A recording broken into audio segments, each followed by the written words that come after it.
마가복음 16장 14절부터 20절 읽겠습니다.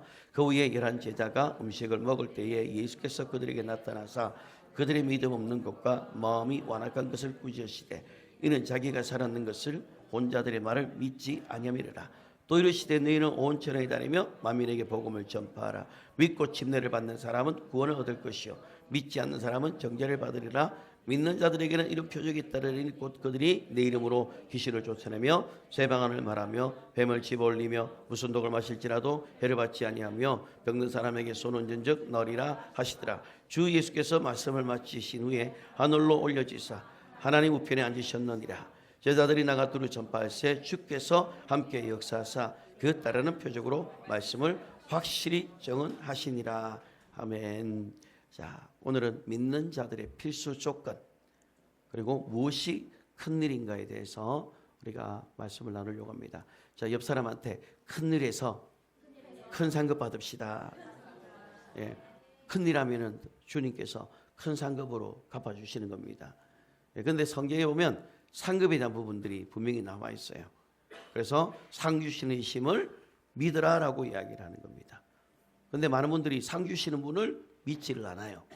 그냥 예수 믿고 구원받는 걸로 그냥 그걸로 너무 감사하는데 그거는 하나님의 의도를 모르는 겁니다. 구원은 선물입니다. 맞죠? 구원은 선물이에요. 여러분들이 뭔가를 노력해서 얻는 게 아니에요. 부모님이 믿는다고 해서 자식까지 그 구원이 똑같이 가는 게 아니에요. 구원은 지극히 1대1이고 그리고 구원은 지극히 하나님의 선물이에요. 그리고 이 구원도 보편적입니다. 믿으면 누구나 구원을 받을 수 있게 하신 겁니다. 자, 근데 오늘 14절에 보시면은 자, 거기 11 제자가 음식을 먹을 때 예수께서 그들에게 나타나셨는데 그들에게 믿음이 없음과 마음이 완악한 것을 꾸짖었다고 되어 있어요. 그러니까 예수님이 부활하셨다는 사실을 여자들이 이야기를 했는데 그 이야기를 듣고 믿었어요? 안 믿었던 거예요. 3년을 따라다녔는데 안 믿었다라는 겁니다. 너무 신기하잖아요. 3년을 따라다니고 그 앞에서 엄청난 이적을 본 자들인데도 그 말씀을 믿지 않았다는 겁니다. 오늘날도 하나님의 말씀을 믿는다고 하면서도 믿지 않는 자들이 너무 많습니다. 여러분이 아는 것과 믿는 것이 하나가 돼야 되는데 여러분이 아는 것은 그냥 여러분 지식적으로 아는 것이지 영으로 아는 수준까지는 못 가니까 그냥 여러분들이 내가 다 안다. 근데 안 해요. 이거는 주님이 함께 할 수 없는 사람들입니다. 자, 그런데 제자들도 지금 믿지 않은 것, 그래서 그것을 완악하다고 이야기를 합니다. 그러니까 여러분들이 마음에 지금 이 기록된 이 말씀을 안 믿는 것은 뭐예요? 주님 보실 때 완악하다라고 이야기하는 겁니다. 난 믿는데 믿으면 어떻게 됩니까? 이 말씀대로 나타나야 되는 게 정상이거든요. 맞죠? 아닌가요? 맞잖아요, 그죠? 여러분들이 새 방언을 말하고 그 다음 귀신을 쫓아내고 그리고 또 병든 사람에게 손은 전즉 너리라. 그럼 이 말씀이 성경의 사실이라고 그러면 우리도 이 사실된 이 말씀을 믿고 순종하는 자가 되어야 합니다.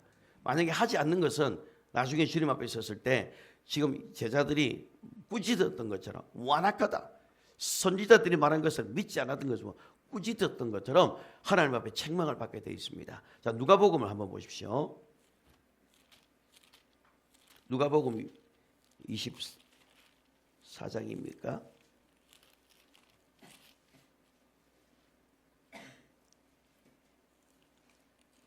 자, 누가복음 24장 자, 25절을 보십시오. 누가복음 24장 25절을 보시면 이르시되 미련하고 선지자들이 말한 모든 것을 마음에 더디 믿는 자들이요. 마음에 더디 믿었다라는 겁니다. 선지자들이 말했고 모세가 말했던 이 글을 이들은 믿었어요, 안 믿었어요? 안 믿었다라는 거예요. 놀라운 일이에요, 이게. 근데 사도행전 13장에 가보시면은 그들이 안식일마다 외웠다라고 이야기를 해요. 하나님의 말씀을 모르는 게 아니었어요. 그들은 우리보다 암기력이 좋아서 모세 5경을 외워야 됩니다. 우리는 기독교 서점 가면 성경을 얼마든지 살 수 있기 때문에 굳이 외우지 않아도 성경을 구입할 수가 있어요. 그러나 그 당시에는 성경을 양피지에 기록하기 때문에 양도 어마어마합니다. 부자들만 몇 권을 가지고 있을 정도로, 그리고 회당을 가야만 성경을 볼 수가 있는 거예요. 자, 그러면 이들이 구약 성경을 가지고 볼 수 없기 때문에 할 수 있는 방법은 뭡니까? 어릴 적부터 율법을 가르쳤던 겁니다. 그래서 여기다가 성경을 달개고 손에 미간에도 붙이고, 그래서 말씀을 암송을 시켰던 겁니다. 자, 근데 암송을 했는데 사도행전 13장에 있는 것처럼 안식일마다 외웠지만 선지자의 말과 예수를 정죄했다라고 이야기를 합니다. 안 믿었던 거예요. 오늘날도 똑같아요.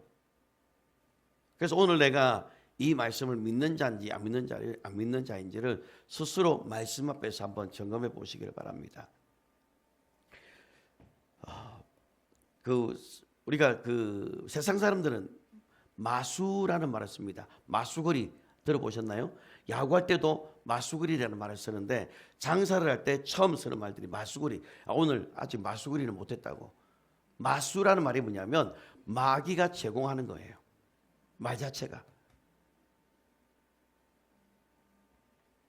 그러니까 아직 내가 장사를 개시하지 못했다, 이 말이 마수거리라는 건데, 지금 이 말 자체가 뭐냐면 우리 삶 속에서 마귀와 우리 믿는 자의 그 싸움이, 치열한 싸움이 계속 되어져 있다는 것을 알 수가 있습니다.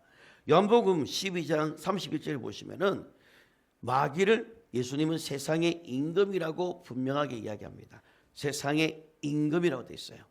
이 말은 뭐냐면 세상을 지배하는 자일 뿐만 아니라 권세 있는 자라고 이야기를 합니다. 그러면 이 마귀가 어떤 권세를 가지고 있습니까? 히브리서 2장을 한번 보십시오.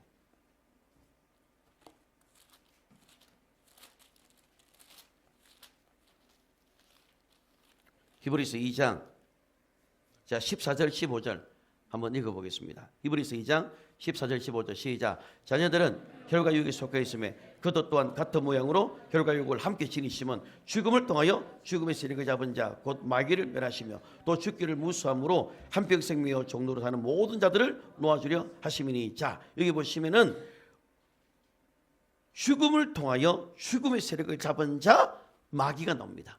그럼 마귀는 권세를 가지고 있는데 어떤 권세를 가지고 있어요? 세상을 지배하는 세상의 임금입니다. 그리고 또 권세 있는 자, 즉 사망의 세력을 잡은 자입니다. 그래서 이 죽음을 통해서 인간들을 지배하는 겁니다. 그래서 인간들을 죽일 수도 있고 살릴 수도 있는 이 권세가 마귀가 가지고 있다는 거예요. 다른 말로 말하면 이 마귀는 우리가 이 땅에 살아가는 동안 상당한 영적인 좋지 않는 영향력을 미치는 존재라는 겁니다. 이 세상에 엄청난 영향력을 미치는 이 악의 세력이 있다는 것을 우리는 알고 있어야 됩니다. 자, 그러면 마귀나 귀신에 대해서 누가 관심이 많을까요? 여러분, 마귀와 귀신 누가 관심이 많을까요? 믿는 자들이 관심이 많을까요? 아니에요. 믿는 자들요, 말씀 전할 때 귀신 이야기하면 싫어해요. 귀신 이야기 하지 말아달래요. 그냥 하나님의 은혜 이야기해달라고. 하나님의 구원의 은혜, 그것도 있는데 왜 귀신 이야기하냐고. 근데 문제는 예수님이 귀신에 대해서 이야기를 하셨다라는 거예요.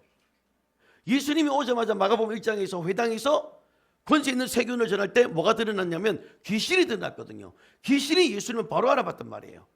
그리고 예수님이 가는 곳마다 귀신을 돌쳐내고 그리고 병을 쫓아내고, 이게 예수님이 했던 이야기인데 오늘날 교회가 제일 많이 해야 되는 이야기가 뭡니까? 귀신 이야기예요. 마귀 이야기해야 돼요. 왜냐하면 그들이 우리의 삶을 얼마나 지대하게 영향을 미치고 있는지를 알아야 되는데 이걸 교회에서 다 빼버린 거예요. 그러니까 하나님의 하나님의 은혜면 다 된 줄 알고 착각하다 보니까 그 은혜를 빼앗아가는 영적인 존재가 있는지도 모르고 우리의 삶은 혈과 육인 줄 알고 그냥 사람을 미워하고 사람을 괴롭히고 사람에게 저주 퍼붓고 영적인 대상을 모르니까. 그런데 귀신에 대해서 누가 관심이 많냐면 무당들이 관심이 많아요. 근데 교회가 귀신 이야기하면 뭐랍니까? 그 이야기 하지 말아요. 귀신을 쫓아내면 그 무당이 하는 거라고 하지 말아요. 근데 사실은 교회가 마태복음 16장을 보시면 한번 보십시오.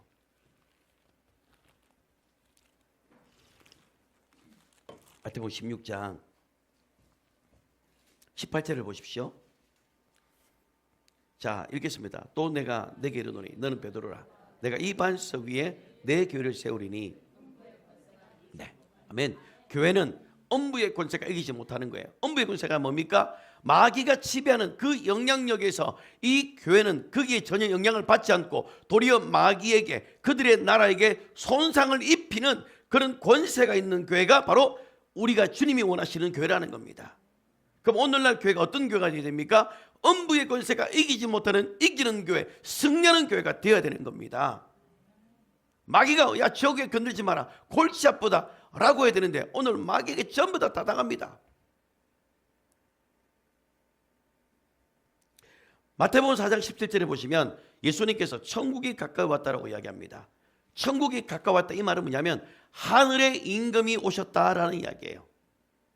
즉 마귀를 쫓아낼 왕이 오셨다라는 뜻으로 이 땅에 인간에게 영향을 주는 그 어둠의 세력이 있고, 또 하늘로부터 오셨던 또 다른 하늘로부터 오신 그 왕이 있는데 이 두 실존이 이 땅에 존재하고 있는 겁니다. 하나는 하나님의 통치가 미치고 있는 음부의 권세가 이기지 못하는 교회가 있고, 또 반대편에는 그 음부의 권세와 맞서서 음부의 권세죠. 음부의 권세 이기는 승리하는 교회와, 그리고 반대는 음부의 권세가, 이 두 개가, 이 진영이 싸우고 있는 거예요. 이 진영 가운데서 여러분들이 있는 겁니다. 하나님의 아들이 오신 이유가 뭘까요? 아무 이유 없이 그분이 오시지 않았을 겁니다. 그분이 오셨던 이유는, 하나님이신 그분이 이 땅에 오신 이유는요, 뭔가 분명히 처리해야 될 문제가 있었기 때문에 오신 거예요. 디모데전서 3장 16절을 한번 보시면요, 디모데전서 3장 16절을 보시면은, 자, 크도다 경건의 비밀이요 그렇지 않다는 이가 없도다. 그는 육신으로 나타난 바 되시고. 자, 있어요. 그가 누구냐면 하나님이시거든요. 하나님이 육신으로 오셨다라는 겁니다. 아멘. 하나님이, 그는 근본 하나님의 본체시나 하나님과 동등됨을 취하지 아니하시고 자기를 비워 종의 형체로 이 땅에 오셨는데, 그분이 바로 참 하나님이시라는 겁니다.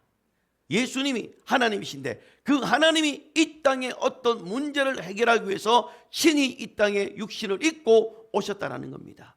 인간이 절대 해결할 수 없는 문제가 있었기 때문에, 하나님이 오셔야만 해결되는 문제가 있었기 때문에 그분이, 말씀이신 그분이 육체를 입고 이 땅에 오셨다는 겁니다.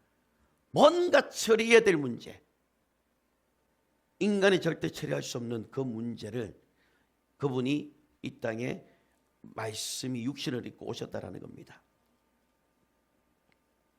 예수님께서 이 땅에 오셨을 때 자기 땅에 오매 자기 백성이 영접하지 않았다는 말씀이 있어요.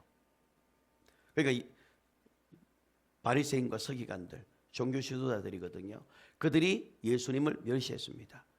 예수님을 멸시했다는 것은 그를 보내신 분도 멸시하는 겁니다. 예수님을 무시하는 것은 그를 보내신 하나님 아버지를 무시하는 것과 똑같아요. 예수님이 하셨던 그 일을 무시하는 것은 뭘 무시하는 겁니까? 하나님을 무시하는 것과 똑같은 거예요. 예수님을 멸시하는 것은요, 하나님을 멸시하는 것과 똑같습니다.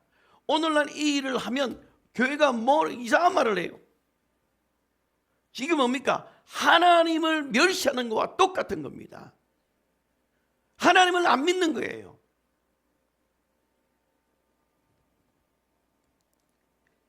심지어 예수님의 능력까지도 무시하면서 뭐라고 합니까? 예수님을 귀신 들렸다라고 이야기를 해요. 예수님이 귀신 들렸다는 말을 오늘날도 하시는 분들이 간혹 있습니다. 그거는 끝났다, 초대교회.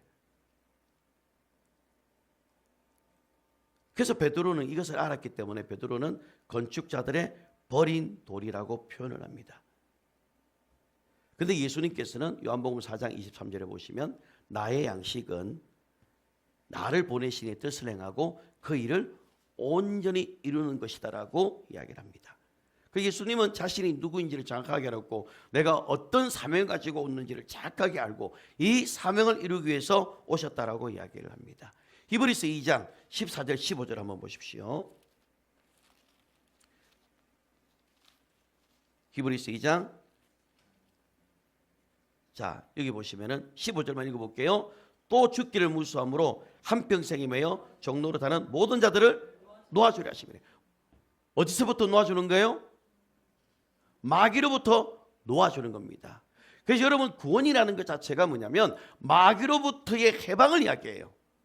마귀로부터의 그래서 건져냄을 이야기하는 것이 구원입니다. 그렇기 때문에 우리가 구원이라는 문제를 다룰 때는 반드시 어디서부터 구원하는가 그 존재를 정확하게 알고 있어야 돼요. 그냥 우리는 구원받았다. 어디서? 몰라요. 어디서 구원받은 거예요? 마귀로부터 구원받은 겁니다. 그래서 요한일서 3장 8절에 보면 죄를 짓는 자는 마귀에게 속하나니 하나님의 아들이 나타나신 것은 마귀를 멸하심이라. 우리를 어디서부터 구원받는 거예요? 마귀로부터 우리를 구원시켰다라는 겁니다. 하나님의 아들이 이 땅에 오셔서 마귀를 진멸하는 겁니다. 그럼 하나님 입장에서 보면요, 이 마귀는 너무나도 하나님께서는 정말 미워하는 존재라는 거예요. 인간이 그 소나기에서 절대로 벗어날 수 없는 그런 강력한 힘을 가지고 있는 권세자라는 것을 성경은 분명하게 이야기를 합니다. 그게 이 마귀의 세력으로부터 인간이 벗어날 수 있는 방법이 없기 때문에 하늘의 왕이신 그분께서 직접 오셔서 이 마귀를 멸했던 겁니다. 그 마귀를 멸하기 위해서는 어떻게 해야 됩니까? 그 놈을 쫓아내야 되거든요. 어둠의 왕국을 파쇄시키고 다시 오지 못하도록 쫓아내는 거예요. 그래서 예수님이 오셨을 때 천국이 가까이 왔다라고 이야기를 하면서 바로 하나님의 나라에 가까이 왔다, 즉 하나님이 오셨다라고 이야기를 했던 것이에요. 그리고 그분이 오셨을 때 어떤 일들이 일어납니까? 귀신들이 떠나가고 그들이 인생을 괴롭혔던 문제가 풀어지고. 여러분, 실로암이라는 노래 우리가 알지만은 그 실로암의 의미가 뭔지 아세요? 보냄을 받았다는 뜻이에요. 예루살렘 밖에 섬이 있는데 거기에서 가서 씻으라 했거든요. 그 의미가 뭐냐면 나는 아버지께 보냄을 받은 자다, 이것을 말해주고 싶었던 거예요. 그래서 실로암 못에 가라고 했던 거예요. 우리는 그걸 모르고 그냥 주여 당신께 그냥 기분이 취해가지고 하는데 보냄을 받았다는 뜻이에요. 내가 아버지께 보냄을 받았다는 것을 그 맹인을 통해서 알게 해주셨던 겁니다. 그래서 기사와 표적을 통해서 예수가 하나님이신 것을 보여줬던 거예요. 그래서 기사 표적이 빠져버리면 예수가 하나님이라는 사실을 교회가 증거할 방법이 없어요. 왜 오늘날 많은 사람들이 믿는다고 해서 왜 믿음이 없을까요? 기사 표적이 빠져버렸거든요. 이적이 빠져버리니까 그냥 주관적으로 믿는 거예요. 종교 생활을 하는 거예요. 나 믿는다. 믿으면 성경대로 해야 하는데 안 하는 거예요. 하나님의 아들이 직접 행동하지 않고서는 절대로 제거할 수도 없고 박멸할 수 없는 존재가 있다는 것을 알게 하기 위해서 주님이 이 땅에 오셔서 귀신을 쫓아냈던 겁니다. 그래서 요한일서 3장 8절에 보시면 죄를 짓는 자는 마귀에게 속하나니, 이 뭘 말합니까? 죄를 짓는 자는 마귀에게 속한다는 것은 죄를 짓게 만드는 존재가 배후에 있다라는 거예요. 나는 진짜 하나님 말씀대로 살고 싶고, 나는 정말 성령 충만하고 싶고, 내가 정말 하나님 주님과 동행하고 싶은데 그렇게 하지 못하게 하는 그런 어둠의 배후가 있다라고 이야기를 하는 거예요. 그래서 모든 저주의 시작이 어디서 시작됩니까? 마귀부터 시작이 됩니다. 여러분 인생 가운데 저주가 한번 들어와 보세요. 질병의 저주, 가난의 저주가 들어와 보세요. 너무너무 고통스럽습니다. 여러분이 월급을 버는데 그 월급이 전부 다 은행에 다 갖다 바쳐보세요. 살 맛이 납니까? 그게 저주예요. 하나도 행복하지 않는 거예요. 내가 일하는 목적이 없는 거예요. 내가 일하는 수고를, 이 복락을 먹고 마시고 누려야 되는데 다 그냥 은행에다가 다 그냥. 저도 빚을 지본 사람이기 때문에 정말로 나라에서 국가적에서 인정한 도둑놈이 은행이라는 걸 저는 알아요. 야, 따박따박. 그리고 안 되면 법으로 딱 걸어버리니까 얼마나 무섭습니까? 그러니까 이게 가난의 저주가요, 정말로 무서운 겁니다. 그 모든 저주가 어디서부터 시작됩니까? 마귀가 가져온 거예요. 이 마귀가 우리를 저주의 시작이 됐던 겁니다. 하나님께서 오죽했으면 이 마귀를, 이 죄를 진멸하고 싶어서 하나님께서 노아 이 식구 8명만 빼내고 나머지는 전부 다 멸절시켰던 이유가 뭡니까? 죄를 박멸하고 싶었거든요. 근데도 죄가 없어집니까? 안 없어집니까? 안 없어지는 거예요. 그 의인이라고 했던 그 노아가 술을 먹고 취해가지고 그런 부끄러운 죄를 짓게 만들고, 홍수로 세상을 진멸해도 죄가 건들되지 않았습니다. 소돔과 고모라 뭘로 했습니까? 유황불로, 불로 태워버렸습니다. 그러면 소돔과 고모라가 멸망해 됐던 이유가 뭡니까? 죄 때문이거든요. 자, 그런데 소돔과 고모라가 유황불로 쏟아 부었는데 죄가 없어졌습니까? 아니었어요. 그래도 죄가 없어지지 않으니까 하나님의 아들이 직접 이 땅에 오셨던 겁니다. 그래서 고린도후서 5장 21절에 보시면 하나님이 죄를 알지 못하는 신을 말미암아 죄로 삼으신 것은 우리 안에 하나님의 의를 위해서, 우리 안에 하나님의 그 의를 만들어내기 위해서 하나님이신 그분이 죄를 뒤집어 쓰고 이 땅에 오셨던 겁니다. 그분이 직접 오셔서 자기의 피를 흘리는 치열한 영적 전쟁을 치르고서야 죄가 멸하게 된 겁니다. 그리고 나서 인간을 마귀로부터 구원했던 겁니다. 그래서 이제는 예수 그리스도가 나를 위해서 피 흘려주셨다는 사실을 믿고, 그리고 예수님이 죄를 멸하러 오신 분임을 믿는 자들은 하나님께서 구원해 주시는 겁니다.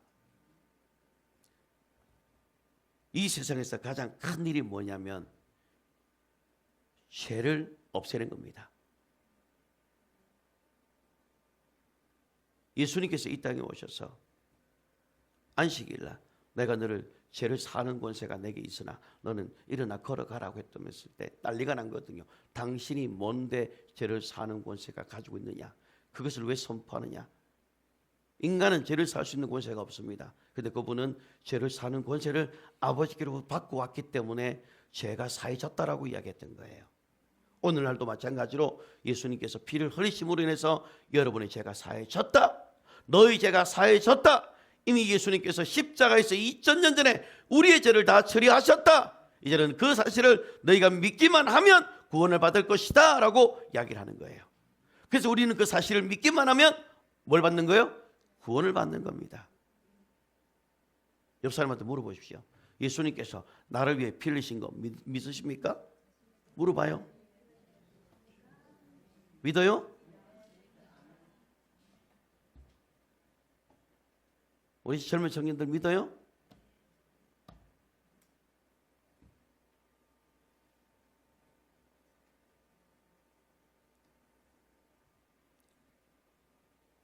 우리 눈에는 보이지 않지만은 영적 전쟁이 우리에게 가장 큰 문제입니다. 이게 얼마나, 영적 전쟁이 얼마나 치열하냐면, 우리가 총과 대포는 우리가 만약에 막 쐈다 그러면 우리가 고막이 나갈 거예요. 총과 대포로 만약에 싸운다면. 영적 전쟁이.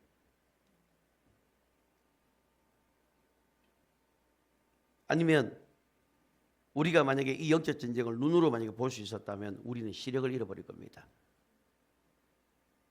근데 이게 알 수가 없는 거예요. 영적 전쟁이 우리 눈에는 보이지 않기 때문에. 그러면 이 영적 전쟁이 얼마나 치열하냐면은 그분께서 오셔서 피를 흘려야만 끝나는 전쟁이에요. 그분께서 피를 흘리셔야만 전쟁이 끝나는 거예요. 그래서 우리도 이 죄와 피 흘리기까지 끊임없이 싸워야 되고, 죄를 지으면 그 즉시 예수님의 피를 의지하고 그 즉시 회개하면서 주님 나의 죄를 용서해 주십시오라고 끊임없이 주님 앞에 나가야 되는 거예요. 예수 그리스도의 피를 힘입어 은혜의 보좌 앞에 때를 따라 돕는 은혜를 얻기 위하여 그 은혜의 보좌 앞에 매일 나가야 돼요. 예수의 피를 의지하고 주님 내가 한 주간 동안 죄를 지었습니다. 함대 죄를 용서해 주십시오. 나의 연약함을 용서해 주십시오. 하나님 앞에 고백하는 것 외에는 방법 없어요. 우리는 그 어둠의 세력들을 이길 수 없는 존재거든요. 그래서 요한계시록 12장 10절에 보시면은 하늘에서 밤낮 참수하던 자가 땅으로 쫓겨나게 된 가장 결정적인 요인이 뭡니까? 어린 양의 피입니다.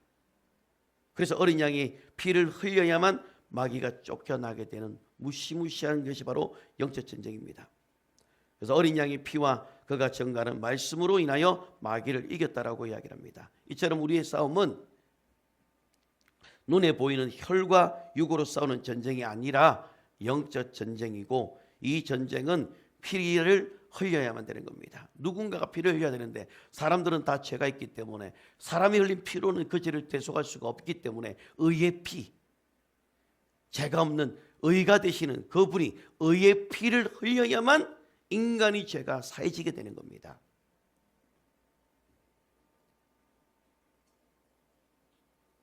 그래서 이 전쟁은 정말로 피 흘리면서까지 싸워야 되는 정말 영적 전쟁이기 때문에 여러분이 주님의 신부로 단장하려면 이 싸움은 반드시 통과를 해야 돼요. 반드시 통과해야 됩니다. 초대교회 사역을 하려면 이거 각오해야 되고, 그래서 예수님이 자기의 십자가를 지고 나를 따라오라고 했어요. 예수님이 왜 십자가를 지고 갔어요? 거기서 피를 흘려야 되거든요. 인류를 위해서 피를 흘려야 되기 때문에, 그것처럼 우리도 내 십자가를 지고 주님을 따라가면서 피 흘리기까지 영적 전쟁을 치르면서 어린 양의 피와 그가 증가하는 말씀으로 마귀를 이길 수 있는 강한 자가 되셔야 됩니다. 예수님께서 이 땅에 오셨을 때 그 일들을 완성하시고 난 다음에 그리고 그것을 우리에게 위임해 주셨어요. 그래서 마태복음 28장을 한번 보십시오.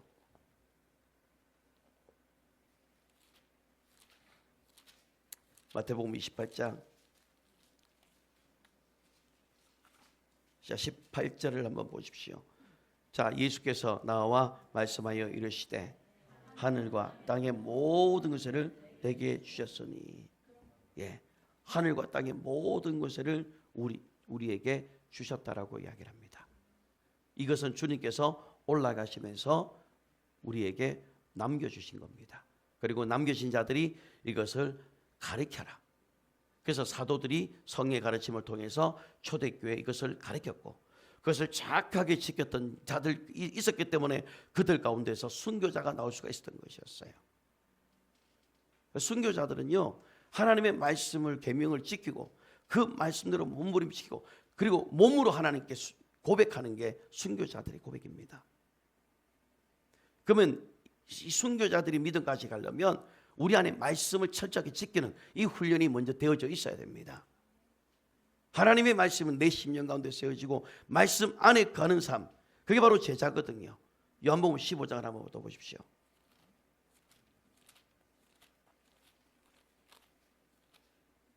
요한복음 15장에 보시면은 자 7절에 보시면 7절과 8절, 너희가 내 안에 거하고 내 말이 너희 안에 거하면 무엇이든지 원하는 대로 구하라. 그리하면 이루리라. 너희가 열매를 많이 맺으면 내 아버지께 영광을 받으실 것이요 너희는 내 제자가 되리라. 제자가 뭡니까? 말씀, 너희가 내 안에 거하는 것, 말씀 안에 거하고, 그리고 나중에 그 다음에 뭐죠? 14절에 가시면 명하는 대로 행하면 이게 친구가 되는 겁니다. 근데 이 예수님의 제자들은 말씀 안에 거할 뿐만 아니라 그 말씀대로 행했던 자들이에요. 오순절날 성령을 받기 전에는 전부 다 겁쟁이고 도망갔지만 오순절날 성령이 그들에게 부어졌을 때 한 사람 빼고 전부 다 순교하게 됐어요. 다 죽었습니다. 가룟 유다는 자기의 직분을 버리고 안타깝게 불행하게 생을 마감했지만은 나머지 제자들은 사도 요한도, 결국 사도 요한도 순교를 했단 말이에요. 순교를 했는데 뜨거운 감 안에 넣었는데도 멀쩡하니까 로마 법에 의하면 그 똑같은 법으로 두 번 죽일 수가 없기 때문에 그래서 맘모습으로 유배를 시켰던 거예요.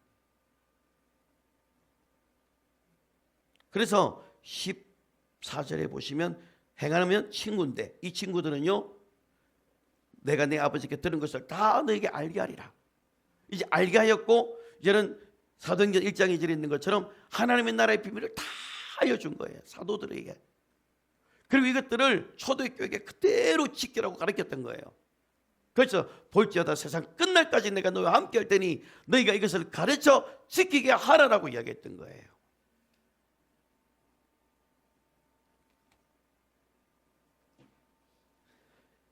이제 이 일들을 이제 우리들에게 맡겨주셨습니다. 이제는 이 예수님께서 하셨던 이 일, 예수님께서 사도행전 10장 38절에 보시면 하나님이 나사렛 예수에게 성령과 능력을 기름부터 다셨음에 그가 두루 다니시며 착한 일을 행하시고 마귀에게 눌린 자를 고치셨으니 이는 하나님이 함께 하셨습니다 라고 말씀이 나와요. 하나님이 나사렛 예수에게 성령과 능력을 기름부터 하셨음에 예수님도 이 땅에 계시는 동안 성령의 능력의 기름을 받고 난 다음에 움직이셨다는 겁니다. 그리고 이 사역을 동일하게 우리에게 넘겨주셨던 겁니다. 그러면 우리가 주님의 일을 하려면 우리도 똑같이 하나님이 나사렛 예수에게 성령과 능력을 기름부터 부어주시는 것처럼 우리도 성령의 능력으로 기름부터 부어지고 그리고 나서 주의 일을 할 수가 있는 겁니다. 그래서 여러분들이 하나님 나에게 하나님의 성령의 능력을 부어주십시오. 하나님이 나에게 성령의 능력을 내게 부어주십시오라고 이왕 예수 믿는 거 여러분들이 정말로 능력을 받고 예수님을 믿고 전하는 자가 되어야 되지 않겠습니까? 엄부의 권세가 이기지 못하는 천국의 열쇠를 여러분들에게 이제 주었어요. 그래서 내가 땅에서 매면 네가 땅에서 매면 하늘에서도 맬 것이고 네가 땅에서 풀면 하늘에서도 풀어질 것이다. 하나님과 직접적인 이제는 교제를 통해서 하늘의 그 영권을 우리에게 그대로 주셨다라고 성경은 이야기를 합니다. 우리는 그런 자격을 가지고 있는 자라는 겁니다. 아멘. 예수님도 천사들의 도움을 받았던 것처럼 믿는 자들도 천사들의 도움을 받을 수가 있게 되었다라는 겁니다. 그래서 히브리서 1장 14절에 보시면 모든 천사들은 구원받은 상속자를 위하여 섬기라고 보내심이 아니냐라고 이야기했던 거예요. 그럼 이제는 우리가 천사의 도움을 받을 수가 있는 자가 되었다라는 겁니다. 구약에는 천사들이 직접 나서고 그리고 명령을 따라서 전쟁을 이기기도 하고 지기도 하고 그랬어요. 천사들이 전쟁했습니다. 자, 그런데 이제는 우리들에게 일을 맡겨드리고 우리가 명할 때에 천사들이 움직이게 되어지고 천사가 우리를 순종할 수가 있게 되는 위치가 우리가 더 올라가 버리게 된 자들이 바로 우리 신학교인들이에요. 그래서 천사들을 보내주시고 그리고 성령과 능력으로 기름부터 부어주셨던 것처럼 지금도 남종과 여종에게 다 부어주고 있다는 겁니다. 그럼 그것뿐입니까? 하나님께서 우리를 뭐라고 부릅니까? 우리가 하나님을 아버지라고 불러요. 천사들은 하나님을 아버지라고 못 부릅니다. 천사들은 영원히 종이에요. 그 주님의 보좌 옆에서 영원히 종으로서 섬기는 것이지만 우리는 하나님을 아버지라 부를 수 있는 양자의 영을 받은 자들이라고 이야기합니다. 그리고 그분은 우리를 뭐라고 부릅니까? 나의 자녀들이라고, 나의 아들들이라고, 나가서 나의 신부라고 부르게 될 거라는 겁니다. 여러분, 이거는 지금까지 하나님께서 만든 하나님의 법칙 중에서 엄청난 사건입니다. 천사들도 이것을 보고 흠모하는 거예요. 천사들이 부럽다. 천사들이 여러분을 보고 부러워한다고요. 옆 사람 한번 보십시오. 천사들이 부러워하는 표정인지 아닌지. 뭐 그렇게 내가 여러분을 혼내는 것도 아닌데.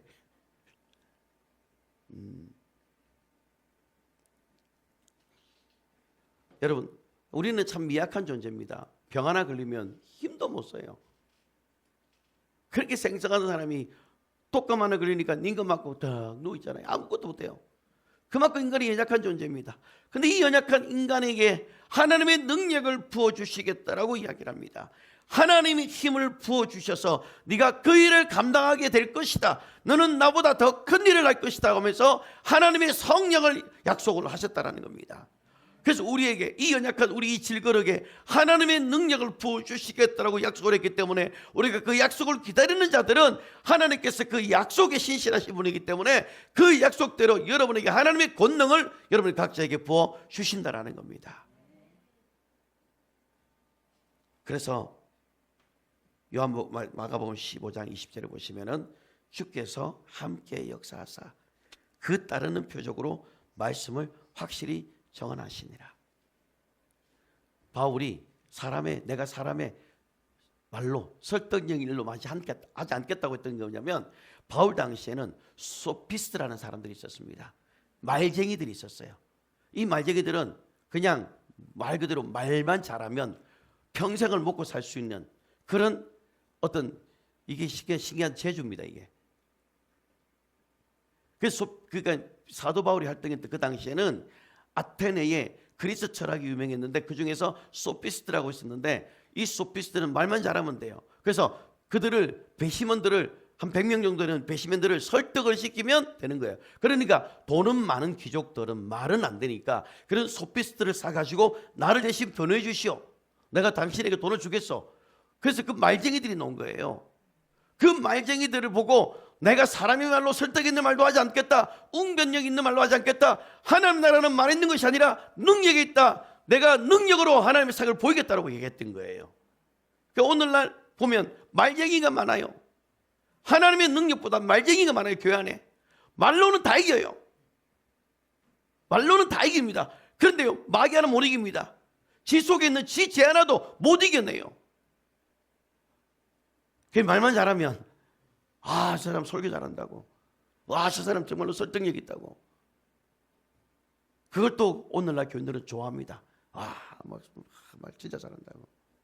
근데 능력이 하나도 없는. 그걸 바울이 예상하고 고린도전서에 그걸 기록을 한 거예요. 해를 만드시고 우주를 펴신 영광의 그분께서 나를 창조하시고 말씀으로 온 만물을 붙드시고 계신 전능하신 하나님께서 이 땅에 우리 가운데서 나타나셔서 우리를 아들로 삼으시고, 그리고 우리에게 그분의 기운과 능력을 우리에게 부어 주시겠다라고 약속을 하는 겁니다. 왜 우리에게 능력을 주실까요? 여러분이 왜 능력을 구해야 됩니까? 하나님의 일을 하기 위해서 능력을 구하는 겁니다. 너는 나보다 큰 일을 할 것이라고 약속하셨기 때문에 큰 일을 하기 위해서, 이렇게 존귀한 일, 아버지와 아들과 성령께서 약속하셨던 이 일들을 이제는 누구에게 맡겼냐면 이제 인간에게 일을 맡겨준 겁니다. 믿는 자들에게 일을 맡겨주시면서 믿는 자들에게는 이런 표적이 따를 것이다 라고 이야기했어요. 한국교회는요, 적어도 30년 전에는요 이렇게 하지 않았습니다. 기도원에 사람들이 버글버글대고 뿐만 아니라 찬양하는 누구인데 귀신이 떠나가고, 또 기도하는 데인데 귀신이 떠나가고, 방언 받는 것도 다 받았어요. 그 방언을 이상하다고 말하지 않았습니다. 그게 한국교회였습니다. 한국교회는 지금의 모습이 아니에요. 학자들이 많지는 않았습니다. 그분들은 배우지는 못했지만 학문은 짧았지만 하나님 앞에 오래 머물고 하나님께 능력을 받고 목회를 했기 때문에 변화가 일어났던 거였거든요. 근데 오늘은 외국에 유학 갔다 오고 영어는 유창하게 말하지만 자기 자식 하나 병 하나 못 고치고 우울증 하나 건드리지 못하는 그런 무능한 그런 교회들이 너무 많아졌던 거예요. 하나님께서 이 존귀하고 이 놀라운 일들을 여러분에게 부어주시겠다고 약속을 했습니다. 모세는 120세가 될 때까지 눈이 흐리지 않았다고 이야기해요. 아, 나는 나이가 많아서 그런 변명입니다. 난 나이가 많다 못해. 지금부터 해야 돼요. 여러분들이 지금부터 여러분들이 상급 쌓고 능력 받아서 여러분이 지금부터 주의를 하면서 상급을 쌓아야 돼요. 아멘. 이 땅에 여러분이 모은 돈 그거 못 가지고 갑니다. 그러나 여러분이 가지고 있는 그 능력은 그대로 하늘나라에 그대로 갑니다. 그 능력과 그 영광스러움을 가지고 여러분들이 거기에서 그 영광스러움을 그대로 천국에서 누릴 수가 있게 되고 천연왕국에서도 왕노릇할 수가 있게 되는 겁니다. 우리가 이 땅에 영원히 살 것처럼 착각하지 마시고요. 이 땅에 있는 동안 주의를 많이 하시기를 바랍니다. 주의를 하려면 뭐가 필요합니까? 능력이 필요합니다. 우리 강 집사님 능력 받아가지고 올라가야 될 거 아니에요. 북한 가서 뒤집어야 될 거 아니에요. 복음으로 완전히 다 뒤집어야 될 거 아니에요. 당신이 만났던 그 하나님을 전해야 될 거 아니에요. 그럼 어떻게 해야 됩니까? 능력 받아야 될 거 아닙니까? 저는 너무 감사해요. 저는 이걸 알게 한 게. 저는 이걸 몰랐다면 저는 일반 전도목회에 있을 겁니다. 여러분, 이것은 우리가 기분이 업이 되면 할 수 있는 일이고, 또 내가 시험에 들면 확 돌아버리는 그런 어줄지 않고 하찮은 일이 아니라는 겁니다. 그런데 하나님을 믿는다고 하는 자들이 이런 전혀 영광스러운 것들을 받아들이지 않고 그것을 멸시하고 있는 한국교회를 보면서 안타깝습니다. 여러분의 목숨이 수만 개가 있다면 그 수만 개를 다 여기에 걸어야 돼요. 여러분 목숨이 100개면은 100개를 여기에다 걸어서 하나님, 내가 능력을 받아서 내가 이것을 내 몸에 취하여서 내가 하나님 능력으로 이 사명을 감당하게 하여 주시옵소서. 그래서 직장인들은 방언하면서 일하면서 러바라바스 바라바라바스 바라바라바라 컴퓨터 작업하면서 방언할 수 있고, 운전하면서도 러바라바스 바라바라바라 방언할 수도 있고, 얼마든지 할 수 있는 거예요.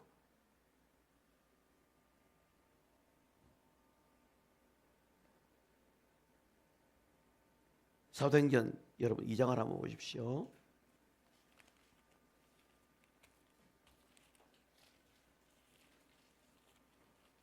사도행전 2장 17절 보십시오. 2장 17절 읽겠습니다. 하나님이 말씀하시기를 말세에 내가 내 영을 모든 육체에 부어주리니 너희 자녀들은 예언할 것이요 너희 젊은이들은 환상을 보고 너희 늙은이들은 꿈을 꾸리라.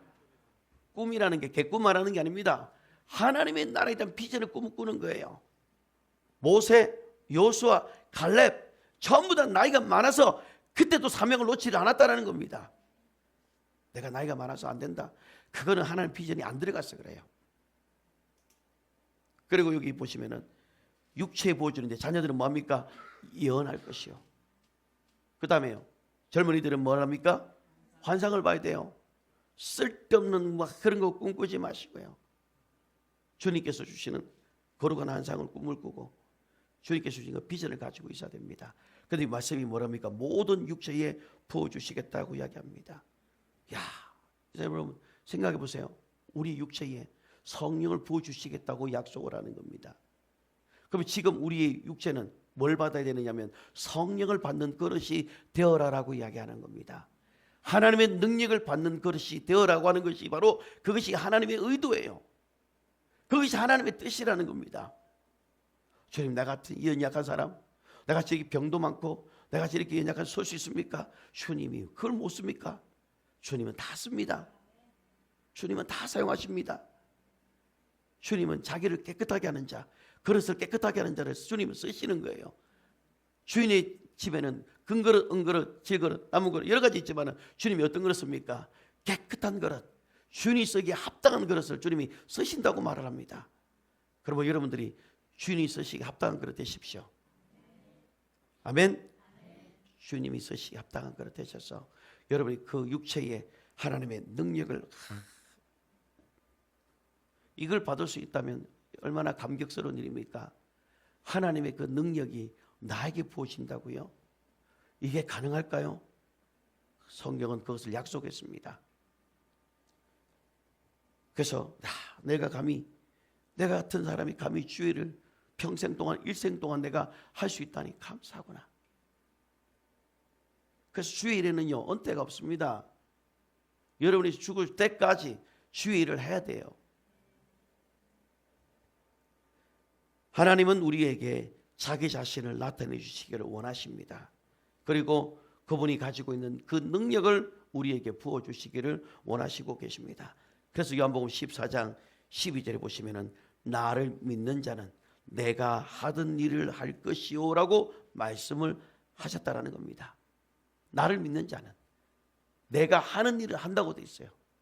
이 말씀이 진짜 사실이라면, 네가 나를 믿는다면 내가 하던 일을 할 것이다. 그리고 나보다 더 큰 일을 한다라고 성경은 이야기를 합니다. 이 말이 사실이라면 여러분이 그 말을 믿는다면 여러분을 통해서 어떤 일을 하는 거죠? 큰 일을 할 수가 있다라고 성경은 말을 합니다. 믿으세요?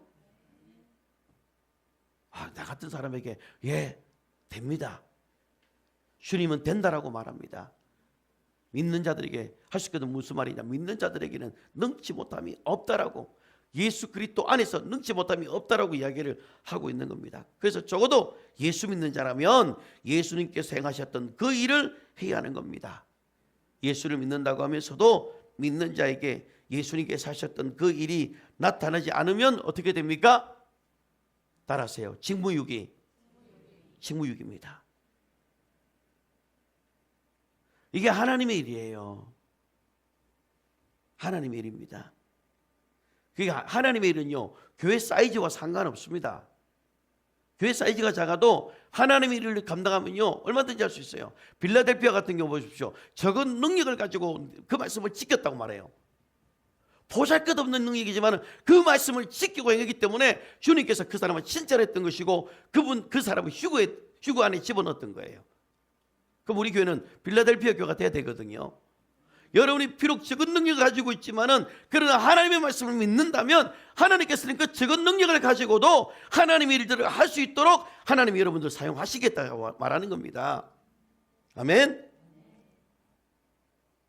우리가 이 땅에 살아가는 동안 마귀의 영향 아래 없는 자가 아니에요.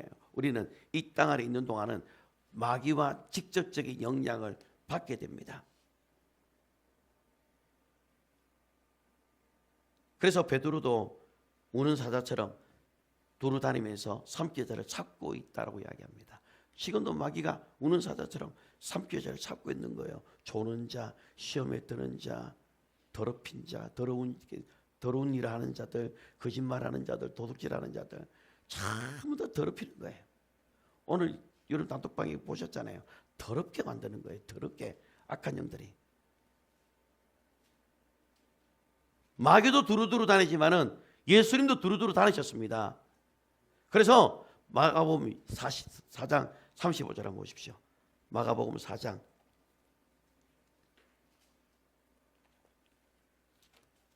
마가복음 4장 35절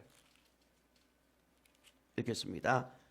자, 그날 저물 때에 제자들이 이르시되 우리가 저편으로 가자 하시니, 자 5장 1절 저편이 어딘가 다 나옵니다. 5장 1절 예수께서 바다 건너편 거라사이니 지방에 이르러 건너편으로 가자 했어요. 예수님께서 왜 제자들에게 갑자기 건너편으로 가자 했을까요? 거기에 누가 있었을까요? 거라사 광인이 거기 있었던 겁니다. 귀신 들린 자, 군대 귀신에게 들렸던 자가 있었기 때문에 예수님은 건너편으로 가자라고 했던 거예요. 그래서 예수님은 그것을 알고 그에게 묶여있던 그 더러운 귀신들, 군대 귀신들을 쫓아내게 하기 위해서 건너편으로 가자라고 이야기했던 겁니다. 예수님은 일부러 병자가 있는 곳을 찾아가셨고, 그리고 그 소문이 퍼지게 되자 병자들이 예수님이 어디에 있는지 소식만 들리면 수백 명, 수천 명, 수만 명이 모이게 됐다라는 겁니다. 그래서 누가복음 12장 1절에 보면 수만의 무리가 예수님을 만나기 위해서 모였다라는 겁니다. 수만이 어떻게 합니까? 예루살렘과 사마리아와 그 다음에 유대뿐만 아니라 시리아, 그 주변에 인근에 있는 모든 자들이 그 소문을 듣고 예수님을 만나기 위해서 왔다라는 겁니다. 저는 이 말씀이 제 말씀으로 취합니다. 그래서 이 교회가 정말로 하나님의 능력이 나타나고 모든 병을 고치고 귀신을 쫓아내는 그런 교회, 그리고 여러분들이 그런 하나님의 사역자들로 세워지기를 저는 바랍니다.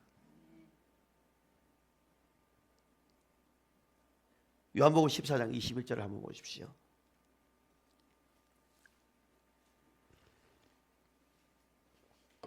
자, 읽겠습니다. 나의 계명을 지키는 자라야 나를 사랑하는 자니 나를 사랑하는 자는 내 아버지께 사랑을 받을 것이요 나를 그를 사랑하여 그에게 나를 나타내리라. 한 번 더 읽겠습니다. 자, 읽겠습니다. 시작. 나의 계명을 지키는 자라야 나를 사랑하는 자니 나를 사랑하는 자는 내 아버지께 사랑을 받을 것이요 나도 그를 사랑하여 그에게 나를 나타내리라. 자, 다시 한 번 더 보십시오. 주님의 계명을 지키는 자는 나를 사랑하는 자라고 되어 있어요. 여러분이 주님을 사랑하신다면, 예수님을 정말로 사랑하신다면 그분의 계명을 지켜야 됩니다. 그리고 사랑하는 자에게는 뭐죠? 주님께서 나타내시겠다라고 말씀을 합니다. 그래서 주께서 함께 역사하사 그 따르는 표적으로 말씀이 확실히 증거되었느니라라고 말씀을 했던 거예요. 스데반 같은 경우를 보십시오. 전도하면서 뭘 했냐면 병을 고치고 귀신을 쫓아냅니다. 사도행전 8장에 가보시면 빌립 집사가 나와요. 빌립 집사도 사마리아 성에 뭐합니까? 빌립 지사도 예수 그리스도 이름으로 복음을 전하고 그리고 침례를 주고 그리고 귀신도 쫓아냈던 거예요. 그리고 그 성에 큰 기쁨이 있었다라고 이야기를 합니다. 그러면 오늘날 왜 이런 일이 일어나지 않을까요? 왜 오늘날 이 일을 하면 이상하게 볼까요? 하나님의 말씀을 믿지 않기 때문이에요. 하나님의 말씀을 멸시하기 때문에 그래요. 입술로는 나를 공경하나 네 마음으로 나를 멀리 떠났다. 네가 이제 하나님의 계명을 잘도 버리는구나. 그러면서 하나님의 말씀보다 교단의 교리를 따라가 버리고 교단의 교리를 지키기 위해서 하나님의 말씀을 그냥 쉽게 버리는 이 모습이 오늘날 모습이에요. 그래서 교단과 다르면 이단, 교단과 다르면 이거 잘못된 것이라고 그러면서 사람의 가르침을 따라가기를 시작했던 거예요. 따라서요, 겸손한 자가 순종하는 자고 순종하는 자에게 하나님의 능력을 보여주십니다. 이 말은 교만한 자들은 절대로 일을 못하는 거예요. 그럼 일을 왜 못합니까? 교만하기 때문에 그래요. 여러분이 정말 하나님의 말씀대로 믿는다면, 정말로 그렇게 한다면 여러분들이 이걸 해야 됩니다. 저 어저께 서울에서 내려왔는데 서울에서 이제 그 조지물러라는 게 있었어요. 그 이제 지우 세미나 같은 게 있었는데 저는 거기서 이제 이신웅 목사님을 제가 처음으로 뵀어요. 이신웅 목사님이 성결교육 기성인데 거기는 원래 신유재림, 그 중생 성결 신유재림 요게 딱 신유가 들어가 있어야 돼요. 근데 신유가 오늘날 신유가 없어요. 그냥 교리로만 남아있지 신유 자체가 없어버렸어요. 근데 이분이 목회를 할 때부터 계속 이 사역을 했다고 그래요. 저는 처음 알았습니다. 근데 이분이 은퇴를 하고 10년이 지나고 이제 아무것도 안 하니까 무기력에 빠지다가 한쪽에 편마비가 왔습니다. 편마비가 와가지고 점점 근육이 줄어들고 다리가 줄어들고 몸이 줄어들고 이러다가 하나님 앞에 기도하는 가운데 하나님, 내가 이게 왜 이렇게 되느냐고, 내가 왜 이렇게 살아야 되냐고. 근데 하나님께서 마음속에 네가 왜 믿지 않느냐고, 네가 왜 했던 거, 네가 처음에 했던 거 하지 않느냐고, 왜 다리를 자라게 하지 않느냐고. 그때부터 예수 이름으로 다리는 자라날지어다, 예수 이름은 자라날지어다, 자라날지어다, 자라날지어다. 그래야 자리가 자라났대요. 그리고 한쪽에 너무 자라가지고 또 맞춘다고, 너 나머지도 맞춰질지어다, 맞춰질지어다, 맞춰질지어다 맞춰졌대요. 한쪽이 손 못 올라갔는데 손이 예수 이름으로 정상적으로 돌아올지어다 하니까 정상으로 돌아온 거예요. 그리고 지금 교수로 지금 이 사역을 너무 안타까우니까 한국교회가 교수님으로서 강의를 하겠대요. 계셨잖아요, 주사님.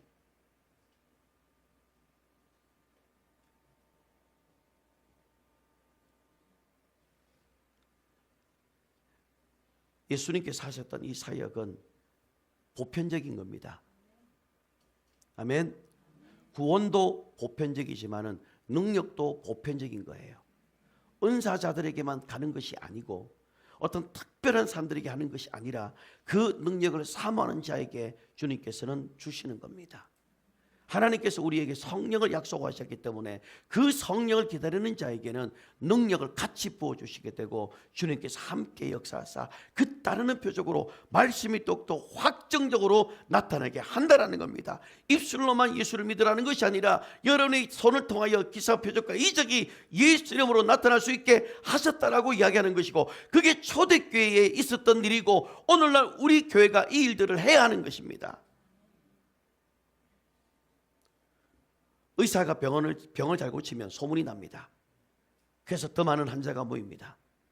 그리고 고칠 수 없는 병도 고쳤다라고 소문이 나면 입소문으로 환자가 모여듭니다. 교회도 어떤 소문이 나야 됩니까? 예수의 소문이 나야 됩니다. 죽은 자를 살리자라고 이야기하면, 저도 그랬어요. 죽은 자를 살리자 했을 때 속에서 반감이었어요. 내가 어떻게? 죽은 자를 살리자라고 하면 네가 예수냐? 라고 이야기하는데, 근데 그렇게 말하는 것은요, 성경을 믿는 거예요, 믿는 거예요? 안 믿는 겁니다. 지금도 죽은 자를 살리는 사람이 있을까요, 없을까요? 있습니다. 아프리카에도 죽은 자를 워낙 더우니까요 3일장 못합니다. 그냥 하루에 끝내야 돼요. 그래 가가지고 예수 이름으로 살아날지어다니까 벌떡 일어나가지고요. 이 사람이 충격받아가지고 지가 내가 여기 어디지? 내가 영상을 보고 충격받으면서 하나님 나도 이거. 근데 한국은 너무 독해서 그런지 여러분 열왕기하 13장 21절 한번 보십시오. 이 말씀을 하고 이제 말씀을 맺겠습니다. 열왕기하 13장 21절. 자, 열왕기하 13장 21절 읽겠습니다. 마침 사람을 장사하는 자들이 그 도둑질을 보고 그의 시체를 엘리야의 묘실에 던짐에 시체가 엘리야의 뼈에 닿자 곧 회생하여 일어섰더라. 가만 놔두세요. 자, 보세요. 묘실에 무덤이 돌무덤이 있었는데 누구의 돌무덤이었냐면 엘리사의 무덤이었어요. 엘리사의 무덤인데 이게 몇 년이 지났단 말이에요. 그러면 이제 뭐가 있냐면 뼈밖에 없는데 장사하는 자들이 도적견을 보고 걸어마 나 살려라면서 그 시체를 던졌는데 그 던진 곳이 엘리야의 돌무덤이었습니다. 거기다가 집어 던지고 도망가는데 그 시체가 엘리야의 뼈에 닿자마자 어떻게 됩니까? 회생하여 일어났더라. 와, 저는요 이거 말씀 보면서 사실 저 충격받았어요.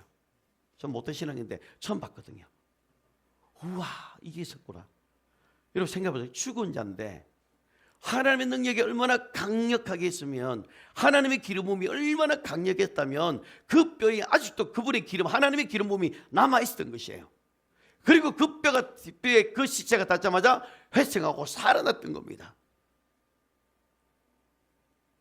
수냄 여인 아이가 죽었을 때에 살아났던 거예요. 그러니까 죽은 자가 살아나는 것은 성경에 있는 것입니다. 여러분 마태복음 5장 16절 한번 보십시오. 마태복음 5장 16절 읽겠습니다. 이같이 너희 빛을 사람 앞에 비치게 하여 그들로 너희 착한 행실을 보고 하늘에 계신 너희 아버지께 영광을 돌리게 하라. 여기서 착한 행실이 뭘까요? 착한 일입니다. 착한 일이 뭡니까? 큰 일이거든요. 병 고치는 거예요. 귀신을 쫓아내는 거예요. 세방언을 말하는 것이 착한 일입니다. 이것을 보고 우와, 하나님이 살아있구나라는 것을 많은 사람들이 보여지게 하는 겁니다. 어떤 것을 구제하는 것도 물론 필요하지만 구제보다 더 확실한 게 뭡니까? 귀신을 쫓아내고 병 고치고 세방언을 말하는 것. 그러면서 하나님 아버지께 영광을 올려드리게 하라라고 이야기했던 거예요. 마가복음 16장 18절에 보시면 병든 사람에게 손을 얹은 적 나으리라. 이 말씀은 굉장히 단순한 말씀입니다. 그러나 이 말씀 앞에 우리가 순종한다면 치유의 빛이 여러분의 손을 통해서 나타나게 될 것이고, 그 나타남은 바로 누구에게 나타나냐면 믿는 자들에게는 이런 표적이 나타난다고 성경은 이야기를 합니다. 그래서 하나님께서, 예수님께서 12사도에게 이것을 위임하시고 이것을 이제 우리에게 남겨주셨는데, 사도행전 1장 25절에 보시면 분명히 이것을 약속했는데 한 명의 제자는 그 직분을 버리고 가버렸어요. 누군가요? 가룟 유다입니다. 사도의 직분을 버렸던 거예요. 그 영광스러운 사도의 직분, 그것만 잘 감당하면, 그 십자가의 길을 잘만 따라간다면 12보좌에 앉을 수 있는 엄청난 축복을 주님께서 그에게 길을 주었는데도 불구하고 그는 돈 욕심 때문에 그는 타락하게 되어지고 은 30의 예수를 팔아버리면서 사도의 직분을 버렸던 것처럼 오늘날도 우리가 이 직분을 감당해야 돼요. 여러분에게 주셨던 그 직분을 잘 감당하셔서 여러분이 있는 그곳에서 여러분들이 정말로 예수님의 그 능력을 나타낼 수 있기를 주님 여러분 축복합니다. 그래서 매 순간 여러분 성령 충만하고 방언하면서 매 순간 성령 충만해야 돼요. 일로 와봤어, 와라와라봤어, 와라와라라. 매 순간 여러분 방언하면 그 계속 해야 돼요. 방언하는 것은 배터리를 충전하는 것과 똑같대요.